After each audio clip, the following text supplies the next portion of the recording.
Hello everyone, and welcome to this new video. You may have heard of the BRICS recently, a group of developing countries who seem to be aiming to create some sort of new world order in opposition to the major Western powers. This group expanded on the 1st of January 2024. So in this video, we're going to take a look back at the history of its creation, the reasons for its existence, and how it worked when it only had 5 members. And of course, we're going to talk about this expansion to understand what it changes. This group is known as BRICS because of its members: Brazil, Russia, India, China, and South Africa. The term BRICS was first coined in 2001 by Jim O'Neill, a British economist then working for the investment bank Goldman Sachs. At the time, he spoke only of the BRIC, excluding South Africa, and pointed to the significant growth prospects of these countries. In the mid-2000s, the concept of BRIC began to take shape. The BRIC foreign ministers held their first meeting in 2006 in New York, during the 61st session of the United Nations General Assembly, and subsequent meetings over the next 2 years laid the groundwork for the institutionalization of BRIC. Finally, the first official summit was held in Yekaterinburg, Russia, in 2009. The heads of state convene annually to discuss a range of global issues, including the economy, finance, diplomacy, and energy. Point number 3 of the report from the first summit already highlights the necessity, according to its members, of implementing reforms in international financial institutions to provide greater representation to emerging and developing countries. And this criticism is directed towards the IMF, the International Monetary Fund. We'll explain why later in the video. And in 2011, South Africa joined the BRIC, which became the BRICS. So, can the BRICS oppose the Western Bloc's vision? Let's take a look at some indicators to find out. In terms of demographics, the 5 countries have a combined population of around 3,230 million, or 40% of the world's population, with India and China alone accounting for 2.8 billion. The combined GDP of these countries represents approximately 1/4 of the world's GDP, or $25,000 billion. 2 of the members, Russia and China, hold permanent seats on the UN Security Council. Additionally, 3 of the members, Russia, China, and India, possess nuclear weapons. Above all, their ambition is to challenge the supremacy of the dollar and Western dominance. In 2014, they established the New Development Bank in Shanghai to finance infrastructure projects in member countries and create a monetary reserve to support these members during potential economic shocks. This bank was created in opposition to the IMF. To fully understand the mechanics of their opposition and why the BRICS created this bank, we need to take a closer look at how they operate. The International Monetary Fund is a global institution with membership from almost every country in the world, except for Cuba, North Korea, Taiwan, and a few Pacific microstates, due to various reasons. Its primary objective is to maintain the stability of the international monetary system. The IMF provides loans at favorable rates, particularly during financial crises, to assist these countries in their recovery. However, these loans are frequently subject to conditions that require economic reforms aimed at promoting foreign investment, international trade, and economic liberalization. The conditions, in particular, have been criticized, and the BRICS have highlighted that their new development bank is considerably less restrictive in its lending policies. Furthermore, IMF loans are subject to a voting system based on various economic and financial criteria, including GDP, the degree of openness of the economy, and the amount of foreign exchange reserves. This means that member countries benefit from more or fewer votes. Additionally, voting at the IMF is determined by a qualified majority of 85%, and it is precisely the method of calculation that is the problem. It gives the US and the European Union, the West, more than 15% of the votes each. This means that they hold a de facto veto right, as a decision requires 85% of the voters to be validated.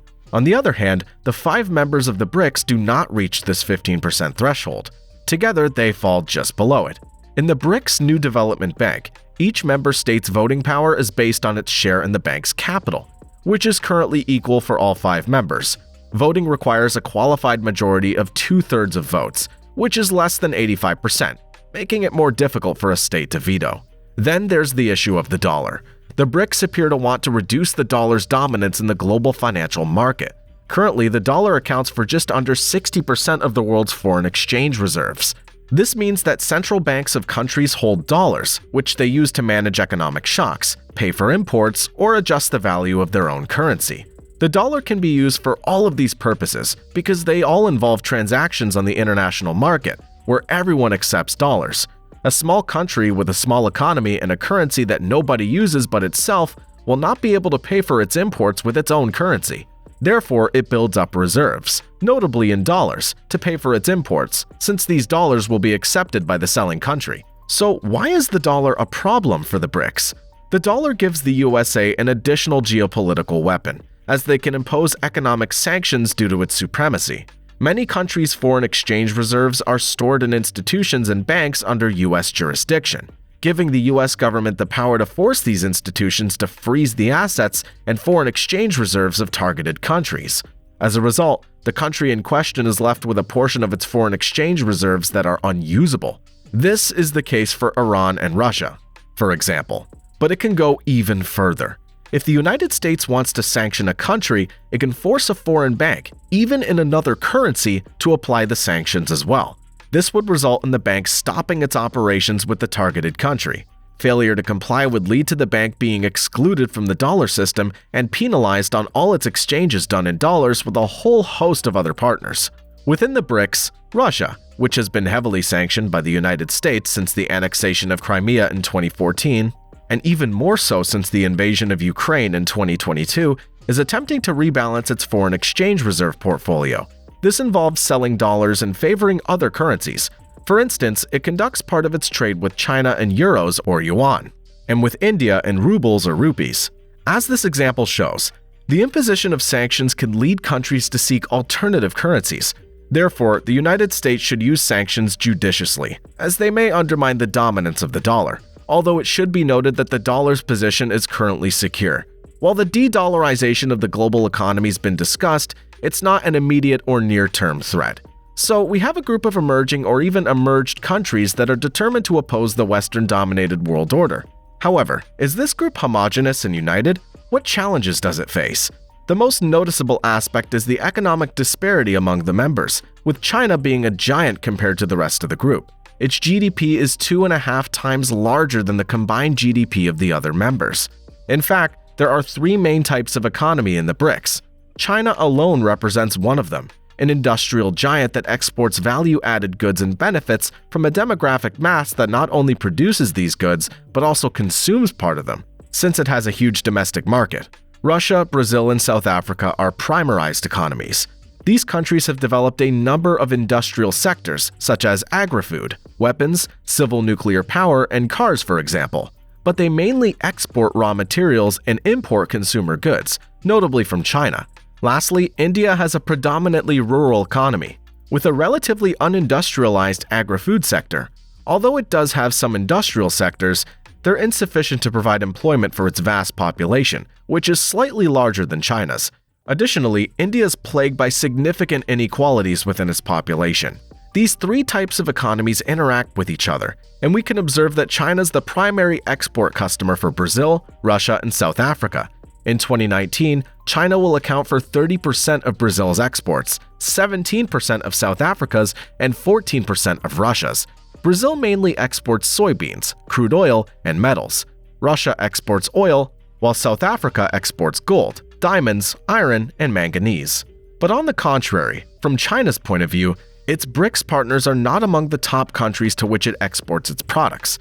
And that's normal because, as I said, Russia, Brazil, and South Africa are primary economies that export raw materials, mostly to China, which transforms them and adds value to them, and then exports them to other parts of the world, mainly Asia, America, and Europe. In simple terms, China is at the second stage of the product creation process. And it's worth noting that China is diversifying its sources of raw material imports, with the exception of Brazilian soy, to a greater extent than its BRICS partners are diversifying their export destinations. My point is that Brazil, Russia, and South Africa are more economically dependent on China than China is dependent on them. That puts China in a position of strength. The Indian case is a bit more specific. The Indian and Chinese economies are less intertwined, so there's no situation of dependency. But Chinese exports to India are still diversified value-added products. and India's exports to China are still more diversified than those of the other BRICS members, but also include a lot of raw materials. Beyond the economic level, there are rivalries and even geopolitical tensions between some members. Tensions are high between China and India over territorial disputes in the Himalayas, and in recent years, there have been minor skirmishes between soldiers guarding these mountainous borders, with deaths on both sides. On the military front, India is a member of Quad, the Quadrilateral Security Dialogue, a group of countries comprising India, the US, Japan, and Australia.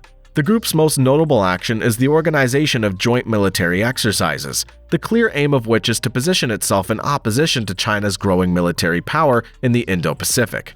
So we have an obvious opposition between these two giants. The relationship between Russia and China is very different. Since the events in Ukraine, Russia has found itself completely isolated from the Western world and has no choice but to strengthen its relations with other partners, such as India, to which it's the leading supplier of military equipment.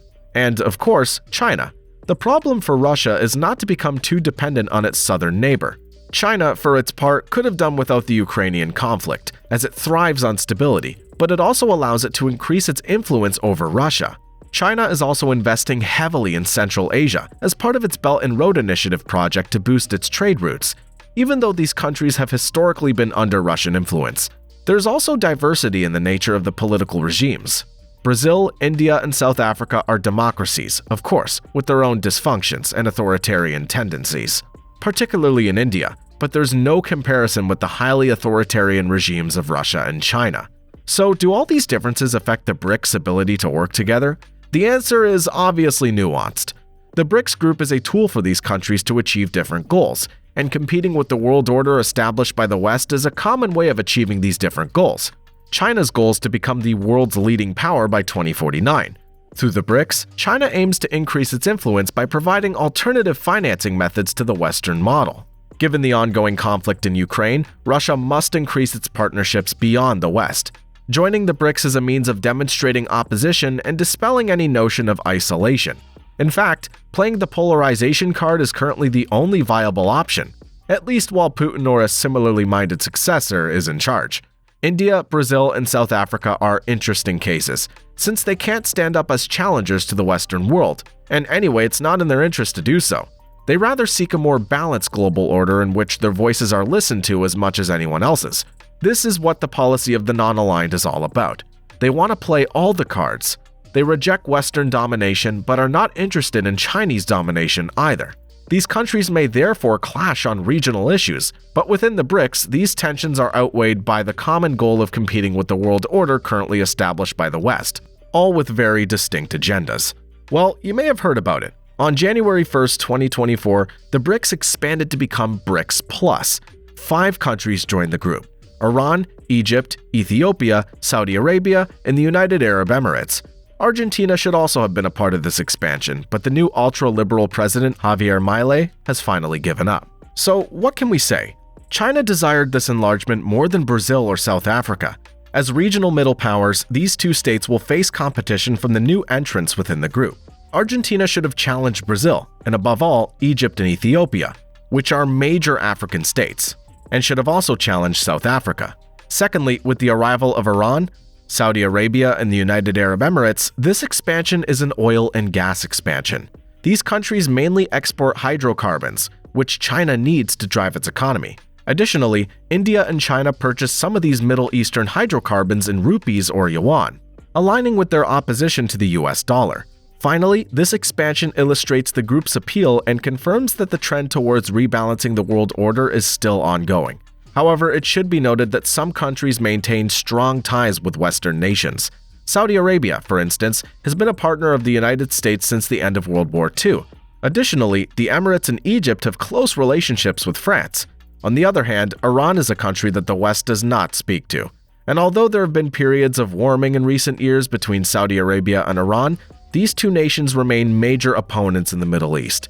Therefore, it's surprising to see them sitting at the same table during annual summits. But they share a common tool, the BRICS Plus, to achieve distinct objectives. Finally, this enlargement brings China closer to its goal of becoming the world's leading power. It gives the impression that China is further consolidating its dominance over the group. That's all for today. Thank you for watching this video. If you want to help support the video, put a like or, even better, a comment to boost the algorithm. And don't forget to subscribe. This is the English version of a French channel about geopolitics, and many more videos are yet to come. Bye for now!